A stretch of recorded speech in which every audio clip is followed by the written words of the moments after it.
Hello everyone, गेजन success point में आपका स्वागत है। आज हम करेंगे बिजनेस स्टडी, 12th क्लास की बिजनेस स्टडी और उसका चैप्टर है हमारा 8.1।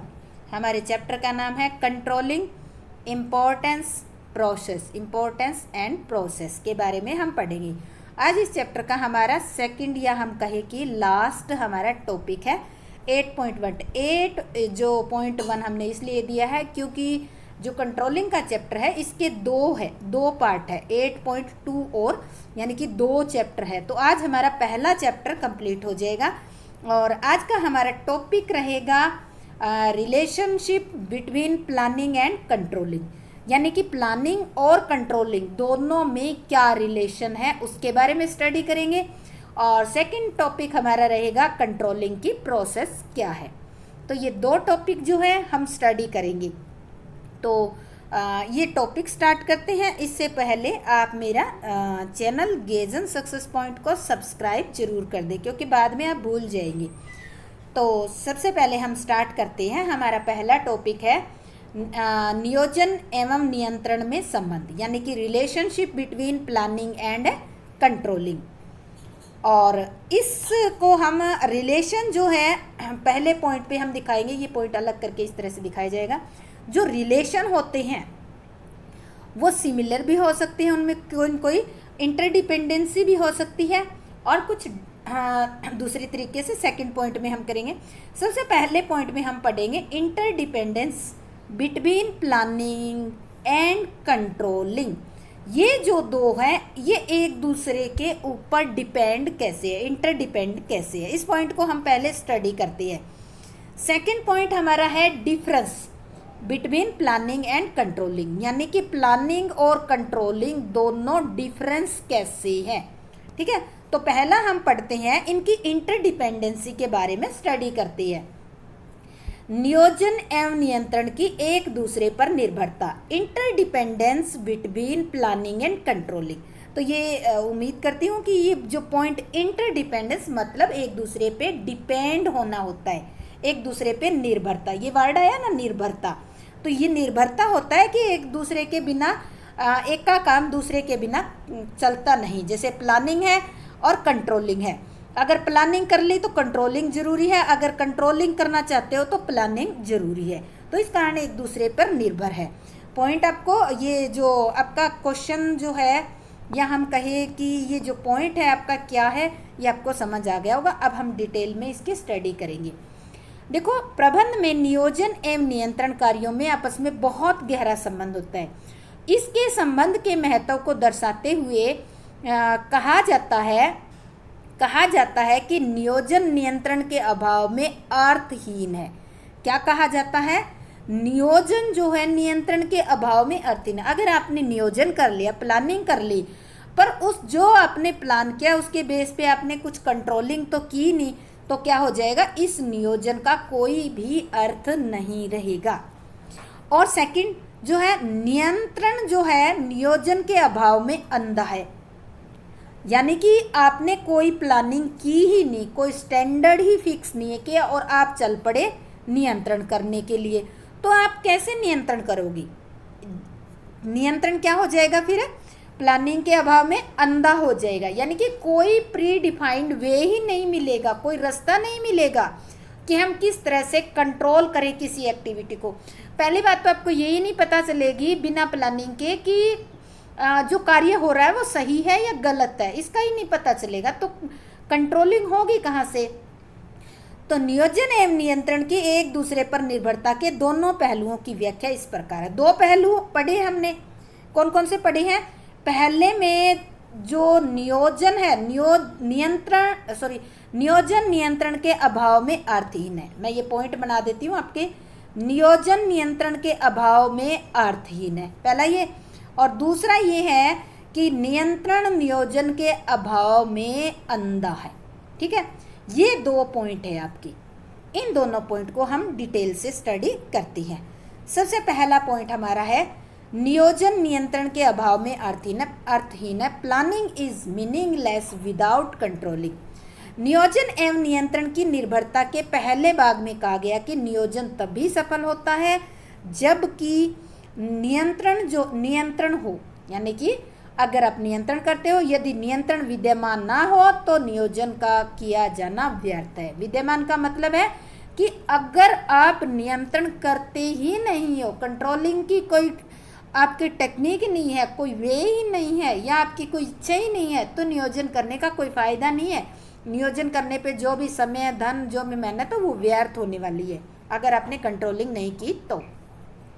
यदि प्रबंध में से नियंत्रण प्रक्रिया को अलग कर दिया जाए, यानी कि प्रबंध जो है मैनेजमेंट, उसमें से अगर कंट्रोलिंग की प्रोसेस जो होती है, 5 स्टेप है, हम आगे पढ़ेंगे, इसको निकाल दिया जाए तो संस्था में कार्यरत कोई भी कर्मचारी योजना के अनुरूप कार्य करने की बात को कभी भी गंभीरता से नहीं लेगा, क्योंकि कंट्रोलिंग जो होती है वो एक प्रोसेस के थ्रू होती है, और वो प्रोसेस ही निकाल दी तो कंप्लीटली ये मानो कि मैनेजमेंट से कंट्रोलिंग ही निकल चुकी है।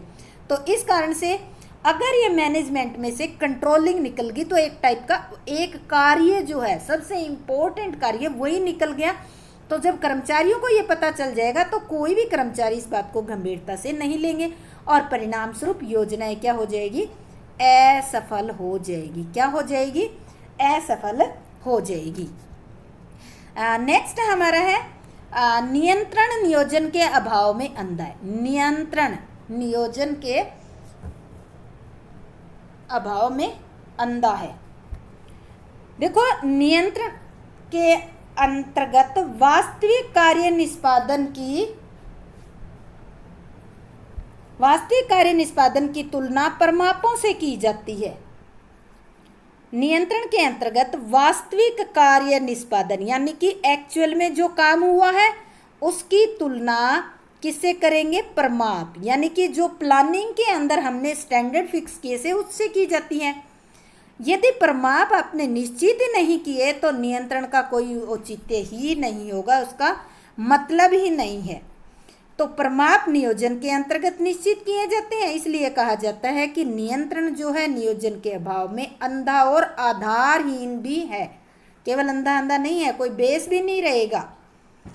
सेकंड हम पढ़ेंगे इसमें, ये हमारा पहला पॉइंट हो गया, जिसकी वजह से इंटरडिपेंडेंसी जो हम पढ़ रहे थे कि इंटरडिपेंडेंट है। सेकंड पॉइंट हमारा है नियोजन एवं नियंत्रण में भिन्नता, difference between planning and controlling. तो इसको हम स्टडी करते हैं, प्लानिंग एंड कंट्रोलिंग। सबसे पहले देखो पहला पॉइंट, इसके भी 1-2 पॉइंट है। नियोजन आगे देखना है जबकि नियंत्रण पीछे देखना है। Planning is looking ahead whereas controlling is looking back. नियोजन आगे। अब आप देखो, नियोजन किसके बारे में करते हो, पास्ट के बारे में करते हो या फ्यूचर के बारे में? फ्यूचर के बारे में ही करते हैं नियोजन। तो देखो, योजनाएं हमेशा भविष्य के लिए बनाई जाती है, और निर्दिष्ट उद्देश्य, निर्दिष्ट मतलब जो हमारे निर्धारित किए गए उद्देश्य है, उनको प्राप्त करने के लिए भविष्य में की जाने वाली कार्यवाही को निर्धारित किया जाता है। किसमें? प्लानिंग के अंदर। इसके विपरीत, ये तो हो गया हमारा प्लानिंग के अंदर हमारा जो भी उद्देश्य है उसको प्राप्त करने के लिए योजनाएं बनाते हैं। इसके विपरीत नियंत्रण को पीछे देखने की प्रक्रिया कहा जाता है। क्यों? क्योंकि हमने यहाँ पर मान लेते हैं ये जो है पास्ट है और ये फ्यूचर है। जब यहाँ हम फ्यूचर में आएंगे तो उस टाइम ये प्रेजेंट होगा, तो हम यहाँ कंट्रोलिंग करेंगे तो वो किसको देखकर करेंगे? यहाँ प्लानिंग जो हमने पास्ट में बनाई थी उसको देखकर ही कंट्रोलिंग करेंगे, क्योंकि प्लानिंग के अंदर ही हमने डिसाइड किए हैं योजनाएं, स्टैंडर्ड्स, उनको ही देखेंगे और फिर उसके बाद कंट्रोलिंग करेंगे। तो इसीलिए कहा है कि इसके विपरीत नियंत्रण को पीछे देखने की प्रक्रिया कहा जाता है, क्योंकि इसके अंतर्गत प्रबंधक कुछ कार्य पूरा हो जाने के बाद ही यह देखता है कि कार्य परिमापों के अनुसार हुआ है या नहीं। स्पष्ट है कि नियोजन आगे यानी कि भविष्य को देखता है, नियंत्रण पीछे यानी कि भूतकाल में देखता है। लेकिन नियोजन एवं नियंत्रण के अंतर को उपरोक्त तथ्य के विरुद्ध करके भी कहा जा सकता है। उपरोक्त को विरुद्ध करके भी कहा जा सकता है। अब विरुद्ध करके कैसा कहा जा सकता है? देखो, नियोजन पीछे देखना है, अब देखो उल्टा लेके चल रही है, नियोजन पीछे देखना है जबकि नियंत्रण आगे देखना है। अब देखो, नियोजन पीछे देखना कैसे है? क्योंकि योजनाओं का निर्माण भूतकाल में हुई घटनाओं और प्राप्त अनुभव के आधार पर किया जाता है, और दूसरी ओर नियंत्रण भूतकाल में किए गए कार्यों का मूल्यांकन करना है। तो इसमें सुधारात्मक कार्यवाही क्या होगी, भविष्य में ही की जाएगी। अतः ये कहने में कोई संकोच नहीं है कि जब हम कंट्रोलिंग का काम करते हैं, नियंत्रण करते हैं, तो कोई कमी आती है तो उसके ऊपर हम फ्यूचर को ध्यान में रखकर प्लानिंग करते हैं कि आगे जो है, जो हमने कंट्रोलिंग की है, पीछे वाली कमी देखते हैं कि पीछे हमारी इस योजना में क्या क्या कमी रही है, उसको देखकर हम प्लानिंग करते हैं। और कंट्रोलिंग में ये देखते हैं कि आगे हमारे कोई कमी ना रहे। तो नियोजन पीछे देखना भी है, जबकि नियंत्रण आगे देखना भी है। उल्टा भी ले सकते हो, दोनों तरीके से। सेकंड आता है हमारा नियोजन प्रबंधकीय प्रक्रिया का पहला कार्य है, सीधी सी बात है। और नियंत्रण क्या है, अंतिम कार्य है। दोनों में डिफरेंस बनता है एक लाइन का। देखो, प्रबंधकीय प्रक्रिया एक निश्चित क्रम में चलती है। सबसे पहले क्या करते हैं, नियोजन, संगठन, नियुक्तियां, निर्देशन और नियंत्रण। इस क्रम में आपको देखने से ही नियोजन पहले नंबर पे मिला है और नियंत्रण कहाँ मिला है, लास्ट 5th नंबर पे मिला है। तो क्रम से स्पष्ट हो जाता है कि ये प्रबंधकीय प्रक्रिया का प्रथम कदम और नियंत्रण क्या है, अंतिम कदम है। तो इसके बाद आता है सेकंड टॉपिक हमारा, नियंत्रण की प्रक्रिया, यानी कि कंट्रोलिंग प्रोसेस क्या है। इसको ध्यान से पढ़िए, ये आपका क्वेश्चन आता है और ये क्वेश्चन आपका वेरी वेरी इम्पोर्टेंट क्वेश्चन है। ठीक है, इसको बड़े अच्छे ढंग से करना है। तो देखो, इसके कुछ पॉइंट्स हैं और उनके आगे सब पॉइंट्स भी करेंगे। तो पहला पॉइंट हमारा है प्रगति का निर्धारण करना, ये आगे इंग्लिश में भी लिखा मिलेगा। सेकंड पॉइंट है, पहले में प्रगति प्रमाण का निर्धारण, प्रमाप है ये, यहाँ पे प्रगति प्रमाप का निर्धारण करना, यानी कि यहाँ पर स्टैंडर्ड फिक्स किए जाते हैं। पहले हम स्टैंडर्ड फिक्स करेंगे, फिर वास्तविक प्रगति का मापन करेंगे, दूसरे तीसरे नंबर पे वास्तविक प्रगति की प्रमापों से तुलना करेंगे, चौथे नंबर पे विचलन निकालेंगे और पांचवें नंबर पे सुधारात्मक कार्यवाही करेंगे। ये ज़्यादा लंबी नहीं है, पर इसके कुछ सब पॉइंट बना के दे रखे हैं। आपके पेपर में अगर ये क्वेश्चन आ जाए तो आपको एज इट इज़ इन्हीं 5 पॉइंट को एक्सप्लेन करना है। सब पॉइंट आपकी इच्छा हो तो दे देना, अदरवाइज कोई ज़रूरत नहीं है। सबसे पहला पॉइंट हमारा है प्रगति प्रमाप का निर्धारण, सेटिंग परफॉर्मेंस ऑफ स्टैंडर्ड्स। प्रमाप जो है, प्रमाप का निर्धारण करना नियंत्रण का पहला चरण है। प्रमाप जब हम कंट्रोलिंग करते हैं तो उससे पहले सबसे पहले नंबर पे क्या आता है इसकी प्रोसेस में, प्रमाप वे आधार हैं जिनके संदर्भ में वास्तविक प्रगति को मापा जाएगा, और प्रमाप ही व्यक्तियों एवं विभागों को बताते हैं कि उनकी मंजिल क्या है, और इनके आधार पर ही एक प्रबंधक वास्तविक प्रगति का मूल्यांकन करके विचलनों का पता लगाता है। विचलन मतलब होता है अंतर। ठीक है, अब प्रमाप आपके लिए क्या होता है, जैसे आप +2 के एग्जाम दे रहे हैं, आपके लिए प्रमाप क्या हो गया, आपका पेपर कितने नंबर का होएगा, 100 नंबर का प्रमाप आपका आ गया। ठीक है, तो इस तरह से प्रमाप पहले फिक्स किए जाते हैं। अब देखो, इन प्रमापों के भी कई प्रकार होते हैं। ये पहला पॉइंट ही है हमारा, टाइप्स ऑफ स्टैंडर्ड्स। ये 2 प्रकार के होते हैं। सबसे पहले तो क्वांटिटेटिव स्टैंडर्ड, संख्यात्मक प्रमाप। यह ऐसे प्रमाप भैया, प्रमाप होते हैं जिन्हें आंकड़ों में प्रदर्शित किया जाता है। जैसे एक श्रमिक द्वारा एक दिन में 10 इकाइयों का उत्पादन करना, प्रति इकाई कुल लागत 100 होना। तो इस तरह के प्रमाप जो है जिनको हम संख्या में प्रदर्शित करते हैं उनको हम कहते हैं क्वांटिटेटिव स्टैंडर्ड्स। सेकंड हमारे होते हैं गुणात्मक प्रमाप। ये ऐसे प्रमाप होते हैं जिन्हें आंकड़ों के रूप में प्रदर्शित नहीं किया जा सकता। जैसे कर्मचारियों के मनोबल में वृद्धि करना, कर्मचारियों के मनोबल को मापना एक गुणात्मक प्रकृति का प्रमाप है। इसे सीधे तरीके से नहीं मापा जा सकता। इसको मापने के लिए श्रम परिवर्तन दर, अनुपस्थिति दर और झगड़ों की दर, देखो 3 पॉइंट आए हैं, श्रम परिवर्तन दर, अनुपस्थिति दर और झगड़ों की दर। श्रम परिवर्तन दर वो होती है जब कर्मचारी किसी संस्था को जल्दी जल्दी छोड़कर जाते हैं या फिर दूसरे तरीके से लंबे समय तक एक फर्म के अंदर रहते हैं। अनुपस्थिति दर यानी कि ज़्यादा एब्सेंट रहते हैं या ज़्यादा प्रेजेंट। झगड़ों की दर यानी कि कर्मचारियों के बीच में आपस में मन मुटाव रहता है, शांति रहती है या लड़ाई रहती है या आपस में भाईचारा रहता है। तो इन सबको देख कर ही ये जो प्रमाप है वो निर्धारित किए जाते हैं। यदि इन तीनों की दर नीची है, क्या बता रहा है, अगर नीची है तो कहा जाएगा कि कर्मचारियों के मनोबल में वृद्धि हुई है। अगर ये दर क्या होगी, ऊंची होगी, तो इसका मतलब कर्मचारियों के मनोबल में वृद्धि नहीं हुई है। इसके बाद है प्रमापों के आधार, बेसिस ऑफ स्टैंडर्ड्स। कौन कौन से बेस होते हैं? सबसे पहले प्रमाप निर्धारण के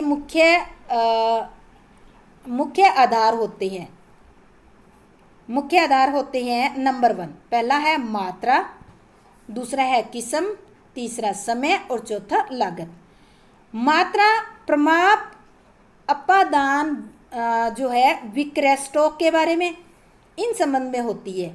यानी कि प्रमाप जो है जैसे विक्रय का स्टॉक, बिक्री की मात्रा, इस तरह के जो प्रमाप होते हैं उनके, तो आपको इसमें ज़्यादा डिटेल नहीं देनी, आपको बताने हैं कि प्रमाप के आधार मात्रा, किस्म, समय और लागत ये होते हैं। और किस्म के क्वालिटी के प्रमाप जैसे कच्चे माल की quality A grade, B grade, C grade, इस तरह से। इसी तरह से तैयार माल के प्रमाप A grade, B grade, C grade. ग्राहक सेवा, इनको ग्रेडिंग दिया जाता है, कर्मचारियों के मनोबल के संबंध में होते हैं ये ग्रेडिंग।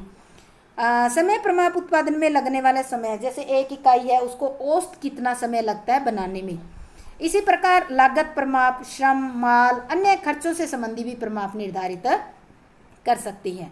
अब देखो इसके बाद में फंक्शनल एरिया और स्टैंडर्ड्स, इनके बारे में देखो। स्टैंडर्ड और फंक्शनल एरिया कौन कौन से, ये जो 4 प्रमाप हमने पढ़े ना, इनके बारे में समझेंगे।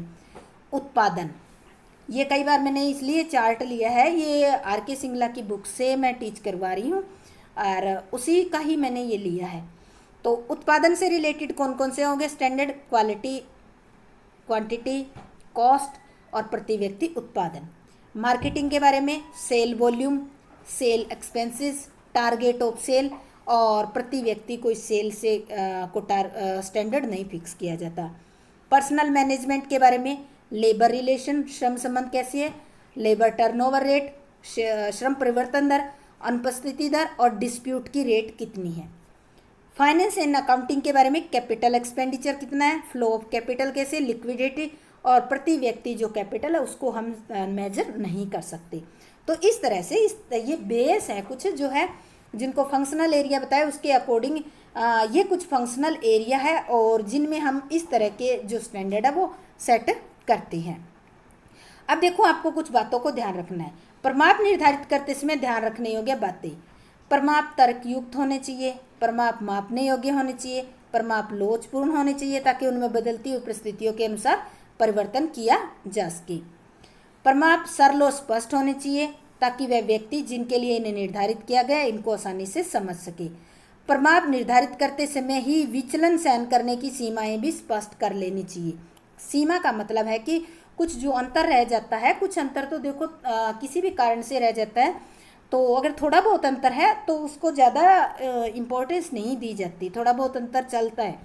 जैसे यदि निर्धारित समय में उत्पादन 2000 इकाइयों के स्थान पर अगर 1950 इकाइयों का हो जाए तो कोई विशेष चिंता की बात नहीं होनी चाहिए।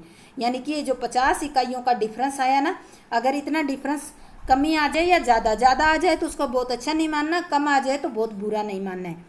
ऐसा करने से थोड़े से ही विचलन पर अनावश्यक सुधारवाई करनी नहीं पड़ेगी। ये सेकंड हमारा इस प्रोसेस का सेकंड पॉइंट है। पहला पॉइंट क्या था हमारा, स्टैंडर्ड सेट करना। सेकंड पॉइंट हमारा है मेजरमेंट ऑफ एक्चुअल परफॉर्मेंस, जो हमारी एक्चुअल परफॉर्मेंस है उसको मेजर करना है। देखो नियंत्रण प्रक्रिया का दूसरा कदम वास्तविक कार्य प्रगति को मापना है।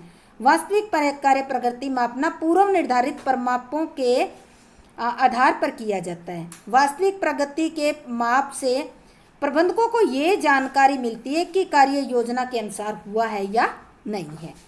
वास्तविक प्रगति के मापन के संबंध में एक बहुत ही महत्वपूर्ण क्वेश्चन उठता है कि क्या प्रगति का मापन कार्य पूरा होने पर किया जाए या फिर जब कार्य चल रहा हो तब किया जाए। यानी कि ये क्वेश्चन मेन आता है कि प्रगति का अगर मापन करते हैं तो कब करें।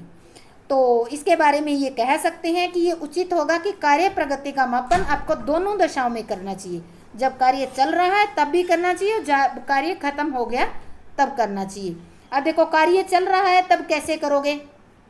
जब कार्य चल रहा है तो पर्यवेक्षण के माध्यम से देखा जाना चाहिए कि कार्य निश्चित गति से हो रहा है या नहीं, ताकि नकारात्मक परिणाम मिलने पर, जैसे ही आप ऑब्जर्वेशन करोगे, सुपरविजन करोगे, तो उस टाइम अगर आपको कोई ये लगेगा कि हाँ ये कार्य ठीक नहीं हो रहा है, तो आप उसमें तुरंत सुधारात्मक कार्यवाही करके बाकी जो बचा हुआ कार्य है उसमें जो हानि होने वाली है उसको रोका जा सकता है। दूसरे नंबर पे, जब संपूर्ण कार्य पूरा हो जाए तो ऐसी स्थिति में नकारात्मक परिणाम आने पर सुधारात्मक कार्यवाही केवल भविष्य के लिए ही की जा सकेगी, तो उससे कम नहीं किया जा सकता। तो सीधी सी बात है, अगर आपको मेजरमेंट करनी है तो कोशिश करो कि जब कार्य चल रहा है तभी करनी चाहिए और बाद में भी कर सकती है। नेक्स्ट पॉइंट इसके बारे में ही है ये कि प्रगति का मापन के बारे में। वास्तविक कार्य प्रगति को माप, इनमें से निम्न बातों को, कुछ बातें उनको ध्यान में रखकर ही हमें प्रगति का मापन करना चाहिए। कार्य प्रगति के आंकड़े यथासंभव पूर्णतः सही होने चाहिए, एस्टिमेटेड नहीं होने चाहिए, यानी कि आंकड़े निरंतर तैयार किए जाने चाहिए, कंटिन्यूस होने चाहिए। और प्रगति मापन के मापदंड वैसे ही होने चाहिए जैसे प्रमाप तय करने के लिए इस्तेमाल किए गए थे, यानी कि मानदंड जो मानदंड लेकर आपने प्रमाप बनाए हैं वही मानदंड लेकर आपको मेजरमेंट करनी है। प्रगति मापन पद्धति शीघ्र विचलन प्रकट करने वाली होनी चाहिए, यानी कि आपको मेथड ऐसा चूज करना है जिससे आपको तुरंत पता चल जाए कि अंतर क्या है। हमारी प्रोसेस का थर्ड पॉइंट आ गया, वास्तविक प्रगति की प्रमापों से तुलना करना, comparison of actual performance with standard.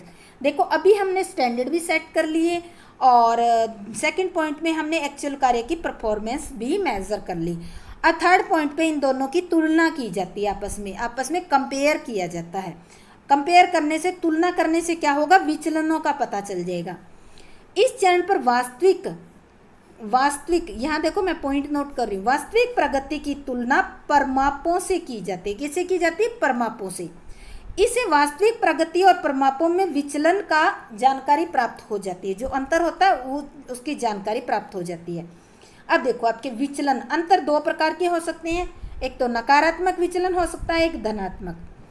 नियंत्रण प्रक्रिया में ऋणात्मक विचलन का अर्थात प्रभावित कार्य से कम कार्य होने के कारणों का पता लगाना जरूरी है, लेकिन धनात्मक विचलनों के कारणों की जानकारी प्राप्त करना भी कोई कम महत्वपूर्ण नहीं है। धनात्मक विचलन का अभिप्राय ये है कि जो वास्तविक कार्य है वो हमारा प्रमापित कार्य से अधिक हुआ है, उसको हम धनात्मक कहते हैं। यदि ये जानकारी मिल जाए कि वास्तविक प्रगति अधिक होने के क्या कारण है तो उनमें और अधिक सुधार किए जा सकते हैं और भविष्य में और कुशलतापूर्वक उसको बढ़ाया जा सकता है। ये हमारा फोर्थ पॉइंट है, एनालाइजिंग प्रोसेस का फोर्थ पॉइंट आ गया हमारा। ये है एनालाइजिंग डेविएशन, विचलनों का विश्लेषण। यहाँ विचलनों का आपस में अंतर देखा जाता है कि अंतर कितना है, तो इस पॉइंट को ध्यान से समझना। इस चरण पर विचारों का या विचलनों आएगा, यहाँ पर विचलनों, ये वाला पॉइंट, विचलनों का विश्लेषण किया जाता है। विचलनों के विश्लेषण के दौरान कुछ बातों का ध्यान रखा जाता है और जिनको हम अध्ययन करेंगे। पहला है क्या प्रमाप प्राप्त हो सका। पहला point, is standard being attend. यदि हाँ तो कुछ करने की आवश्यकता नहीं है। अगर आपका प्रमाप विचलन में देखा कि मान ले कोई एक व्यक्ति को 10 इकाई उत्पादन करनी चाहिए और उसने 10 इकाई ही उत्पादन कर दी, तो क्या आता है, यदि हाँ तो कुछ करने की आवश्यकता ही नहीं, काम पूर्व की भांति ही जारी रहेगा और वास्तविक प्रगति का मापन होगा और शेष प्रक्रिया आगे लगातार चलती रहेगी। अगर इससे विपरीत आ जाता है, यहाँ क्या होगा, यहाँ मान लेते हैं स्टैंडर्ड तो था 10, ठीक है, और स्टैंडर्ड था 10 और इकाई कितनी बनी है 6, वास्तविक इकाई 6। अब आपको अगले प्रश्न का उत्तर ढूंढना होगा कि ये जो 4 का हमारा डिफरेंस आया है नेगेटिव, ये किस वजह से आया है। होना चाहिए उत्पादन 10, हुआ है 6, तो 4 इकाई कम उत्पन्न हुई है। तो किस कारण से हुई है, उस कारण का या उस प्रश्न का उत्तर ढूंढना होगा। अब देखो, क्या विचलन स्वीकार्य है? Is deviation acceptable? देखो मान लेते हैं स्टैंडर्ड 10 है, ठीक है, और एक व्यक्ति ने 9 इकाई उत्पन्न की है, तो डिफरेंस कितना? 1 का ही है डिफरेंस। तो ये देखो, अभी इसको पॉइंट को पढ़ते हैं। यदि वास्तविक प्रगति प्रमापित प्रगति से कम है, कम तो है यहाँ, लेकिन विचलन सभी कार्य हैं, तो उन्हें कुछ नहीं करना और काम पहले की भांति आगे। अगर विचलन धनात्मक यानी कि थोड़ा सा माइनस में है, ये शायद कोई बीच में थोड़ा पॉइंट लिखने से छूट गया है, लेकिन विचलन स्वीकार्य है, ये सभी कार्य नहीं, ये वर्ड आएगा स्वीकार्य। लेकिन विचलन अगर स्वीकार्य है तो उन्हें कुछ करने की जरूरत नहीं, काम पहले की भांति चलता रहेगा। देखो हमने पहले बताया ना कि थोड़ा सा ऐसी सीमा होनी चाहिए स्टैंडर्ड की, तो ये 1 की सीमा है। अगर मान लेते हैं कि वो पहले वाली की तरह है, विचलन 4 का आ गया, स्वीकार्य नहीं है, तो क्या करना पड़ेगा? अगले प्रश्न का उत्तर ढूंढना पड़ेगा कि भाई ये जो कमी आई है वो किस वजह से आई है। नेक्स्ट, क्या प्रमाप स्वीकार्य है? अब स्टैंडर्ड के बारे में अभी तक क्वेश्चन उठ रहा था, जो प्रमापित कार्य कम है उसके बारे में। अब क्वेश्चन उठ रहा है प्रमाप जो हमने स्टैंडर्ड सेट किए उनके बारे में। यदि प्रमाप स्वीकार्य हैं, उनमें कुछ भी गलत नहीं है, तो काम करें। मेरा क्यों नहीं कर रही है? तो विचलनों के ये कुछ लाइन लिखी गई बीच में, काम तो विचलनों के कारणों की खोज की जाएगी और तत्पश्चात सुधारात्मक कार्यवाही की जाएगी और आगे का काम चलता रहेगा। तो देखो, अगर स्टैंडर्ड हमारे हर बार पूरे हो रहे तो हमें कुछ करना ही नहीं है, कि मतलब स्टैंडर्ड हमारे स्वीकार्य है। अगर विचलन लगातार 4 आ रहे हैं बार बार, तो क्या करना पड़ेगा? फिर तो सुधारात्मक कार्यवाही करनी पड़ेगी स्टैंडर्ड में। स्टैंडर्ड जो है 10 की बजाय 7 या 8 आपको सेट करने पड़ेंगे। इसके विपरीत निर्धारित किया गया प्रमाप ही गलत हो तो अगले प्रश्न का उत्तर, मतलब स्टैंडर्ड नहीं सेट करने हैं। इसके बाद है प्रमाप का पुनर्निर्धारण। अभी देखो, यदि प्रमाप गलत है तो उसको फिर से निर्धारित किया जाए और नए सिरे से प्रमाप निर्धारित होगा और वास्तविक प्रगति का फिर से मापन किया जाएगा। अब आता है, ये कई बार ये मैं छोटे छोटे पॉइंट आपको क्यों पढ़ा रही हूँ पता है? कई बार 2-2 नंबर के क्वेश्चन में आता है। क्या प्रमाप स्वीकार्य है? विचलन सहन सीमा, ये क्वेश्चन देखो 2 नंबर में। डेविएशन टॉलरेंस लिमिट क्या होती है? विचलन सहन सीमा क्या है? उसका अभिप्राय क्या है? तो देखो, इसका अभिप्राय है कि विचलनों को पूर्व निर्धारित विचलन सीमा के संदर्भ में देखा जाता है। यदि मिश्रण इस सीमा के बीच में है तो विचलन को अनदेखा किया जाता है, लेकिन विचलन के निर्धारित सीमा पार कर जाने पर उसकी रिपोर्ट तुरंत उस अधिकारी तक पहुंचाई जाती है। जैसे ये हमारा 10 है स्टैंडर्ड, ठीक है, अगर हमारा 9 आ रहा है तो विचलन कितना हुआ? -1 का। तो इस 1 को स्टैंडर्ड में ही हमने सेट कर दिया है कि अगर 10 से 1 इकाई कम उत्पादन होगा या ज़्यादा कितना ही हो, तो ये जो 1 इकाई तक कम उत्पादन होगा वो सहन सीमा होगी। एग्जाम्पल देना पड़ेगा आपको। इसके बाद है महत्वपूर्ण बिंदुओं पर नियंत्रण का सिद्धांत। ये ध्यान देना है, principle of critical point control.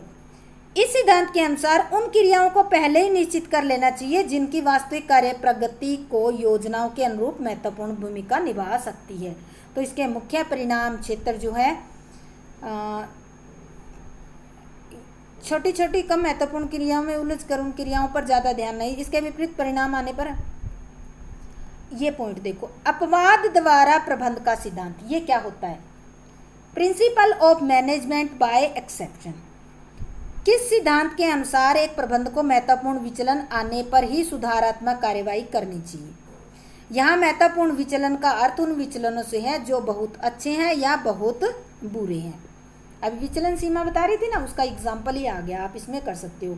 उदाहरण के लिए, यदि एक कंपनी डूबत ऋण में 3% की वृद्धि को स्वीकार्य स्तर मानती है, तो इसका अर्थ है कि डूबत ऋण, यहाँ पे डूबत आएगा, डूबित ऋण में 3% की वृद्धि को संबंधित प्रबंधक को सूचित करने की कोई आवश्यकता नहीं है, क्योंकि इतनी तो विचलन सीमा है। इसके बाद है महत्वपूर्ण बिंदुओं पर नियंत्रण एवं अपवाद द्वारा प्रबंध के लाभ, advantage of critical point control and management by exception. पहला, इस सिद्धांत का पालन करने से लाभ होते हैं कौन कौन से? महत्वपूर्ण विचलन ऊपर ध्यान देने से समय और प्रयासों की बचत होगी, प्रबंधकों का ध्यान महत्वपूर्ण क्षेत्रों पर रहेगा, छोटी छोटी समस्याओं को हल करने के अधिकार अधीनस्थों को सौंपने से अधीनस्थों का मनोबल बढ़ता है, महत्वपूर्ण समस्याओं को तुरंत पहचान कर संभावित होने से, यानी कि जो संभावित हानि होने की संभावना है उससे बचा जा सकता है। इसके बाद है विचलनों के कारण, डेविएशन, कॉजेज ऑफ डेविएशन। जो विचलन होते हैं देखो वो किसी न किसी कारण से ही तो होते हैं। तो कौन कौन से कारण हो सकते हैं? मानवीय कारण। मानवीय कारण में कर्मचारी की अकुशलता मुख्य हो सकती है, लापरवाही हो सकती है, अनिश्चित घटनाएं जैसे हड़ताल, तालाबंदी, कच्चे माल की कमी, कोई प्रतियोगियों का बाजार में प्रवेश करना, विभिन्न रुकावटें, मशीनों की टूट फूट, बिजली की पूर्ति में बाधा, ये भी हो सकती है। इसके बाद मैं ये पॉइंट पढ़ा दूँ, उसके बाद आपको गलत प्रमाप, जैसे बिक्री लाख जो है लागत अभी के बारे में गलत अनुमान लगाना, बिक्री थी हजारों में, लगा लिया अपने बिक्री का अनुमान लाख में। तो इस प्रकार विचलनों और उनके कारणों की खोज करके उनकी रिपोर्ट सुधारात्मक कार्रवाई के लिए संबंधित अधिकारी को भेजी जाती है। तो इसको अभी हम एक चार्ट के द्वारा समझने की कोशिश करेंगे। देखो जो कोजेज होते हैं टूल किट के द्वारा, ये है हमारे कोजेज ऑफ डेविएशन और की जाने वाली सुधारात्मक कार्रवाई, यानी कि कौन सा कोज हो जाए तो कौन सी सुधारात्मक कार्रवाई करनी है। दोष युक्त माल हो तो क्या करना है? तैयार माल के लिए प्रयोग किए कच्चे माल की क्वालिटी में चेंज करना है। यानी कि अगर आपका जो माल है वो डिफेक्टिव बन रहा है तो आपको जो कच्चा माल यूज कर रहे हैं ना उसकी क्वालिटी को चेंज करना पड़ेगा। दोषयुक्त डिफेक्टिव मशीनरी तो आपको मशीनों की मरम्मत करानी पड़ेगी। नेक्स्ट है अब्सोल्यूट मशीनरी, तो आपको क्या करना पड़ेगा? उन मशीनरी को चेंज कर नई मशीनें लगानी पड़ेगी। डिफेक्टिव प्रोसेस तो आपको क्या करना पड़ेगा? वर्तमान में जो प्रोसेस है उसको चेंज करना पड़ेगा। इसके बाद है defective physical condition of work, काम की दोषयुक्त भौतिक परिस्थितियां, जो काम जहां हो रहा है वहाँ इन्वायरमेंट अच्छा नहीं है तो कार्यस्थल की परिस्थितियों में सुधार करना होगा, जैसे हवा, रोशनी, सफाई, इनका प्रबंध आपको करना होगा। तो ये कुछ एक एरिया थे जिनके वजह से क्या हो सकता है? कोज हो सकते हैं, डेविएशन के अंतर के कारण हो सकते हैं, और इन अंतर के कारणों को हम इन सुधारात्मक कार्यवाही के द्वारा जो विचलन आते हैं उनको हम दूर कर सकते हैं। ये हमारा 5वां पॉइंट है, इसको 5वां पॉइंट है, ये हमारे प्रोसेस का 5th और लास्ट पॉइंट है, टेकिंग करेक्टिव एक्शन। अब देखो इस पॉइंट पे हम क्या करेंगे? नियंत्रण प्रक्रिया का अंतिम लेकिन महत्वपूर्ण कदम सुधारात्मक कार्यवाही करना है। इसे पूर्व विचलनों में उनके कारणों का पता लगा लिया जाता है और अब बारी आती है कि वास्तविक कार्य प्रगति में अड़चन बने कारणों अथवा बाधाओं को दूर करने की आती है। अब देखो इसमें क्या किया जाएगा? सुधारात्मक कार्यवाही का उद्देश्य वास्तविक प्रगति को अपेक्षित प्रगति के अनुकूल, जो हमने सोच, अपेक्षित मतलब जो हमने इच्छा कर रखी है, इच्छित प्रगति है उसके अनुकूल बनाना है। इसमें 2 प्रकार की आपको व्यवस्थाएं करनी पड़ेगी। पहली, वास्तविक प्रगति में कमी को दूर करना पड़ेगा। उदाहरण के लिए यदि उत्पादन में कमी मशीन की खराबी के कारण हुई है तो आपको तुरंत मशीन को ठीक करवा लेना चाहिए। कर्मचारियों से अधिक समय तक काम करवा कर भी उत्पादन में जो कमी हो रही है उसको पूरा कर सकते हो। सेकंड, इस कमी की भविष्य में पुनरावृत्ति को रोकना, यानी कि भविष्य में ये बार बार ना हो। उदाहरण के लिए मशीन में खराबी होने के कारण का गहराई से अध्ययन करना चाहिए और उपाय करना चाहिए ताकि भविष्य में ऐसी समस्या दोबारा उत्पन्न ना हो। अब देखो सुधारात्मक कार्यवाही में ध्यान रखने योग्य बातें, factor to be considered while taking corrective action. जब आप करेक्टिव एक्शन ले रहे हो तब आपको कौन सी सुधारात्मक कार्यवाही करनी चाहिए? तो देखो इसके कुछ पॉइंट है। सुधारात्मक कार्यवाही विचलनों के कारणों की पूरी जांच पड़ताल करने के बाद की जानी चाहिए। बिना जांच पड़ताल के कोई कार्यवाही नहीं करनी चाहिए। यदि प्रमाप गलत निर्धारित कर दिए हैं तो पहले उन्हें ठीक करना चाहिए। सुधारात्मक कार्यवाही उसी प्रबंधक द्वारा की जानी चाहिए जिसका कार्य से सीधा संबंध है। किसी भी एक से व्यक्ति के द्वारा कार्यवाही नहीं करनी चाहिए जो कार्य से संबंधित नहीं है, केवल कार्यवाही करने के लिए आता है, तो वो ठीक नहीं है। कार्यवाही शीघ्र की जानी चाहिए ताकि भविष्य में हानि जो है यहाँ आएगा, हानि से बचा जा सके। यदि आवश्यक हो तो नीतियों, कार्यविधियों, नियम आदि में भी परिवर्तन कर लेना चाहिए अगर ऐसा जरूरी हो तो आज हमारा ये जो चैप्टर था आपका 8.1 ये हमारा कंप्लीट हो गया है और उम्मीद करती हूँ कि आपको अच्छी तरह समझ में आ गया है। ये थोड़ा सा लेक्चर लंबा हो गया है, सॉरी, पर ये प्रोसेस और ये चीज़ें एक में ही करवाना ज़रूरी थी, तो आपने यहाँ तक मेरे इस लेक्चर को ध्यान से सुना और समझने की कोशिश की है, समझा है, तो इसके लिए आपका बहुत बहुत धन्यवाद। और अगर आपको मेरा ये अच्छा लग गया है तो लाइक तो ज़रूर दबा दिया करो।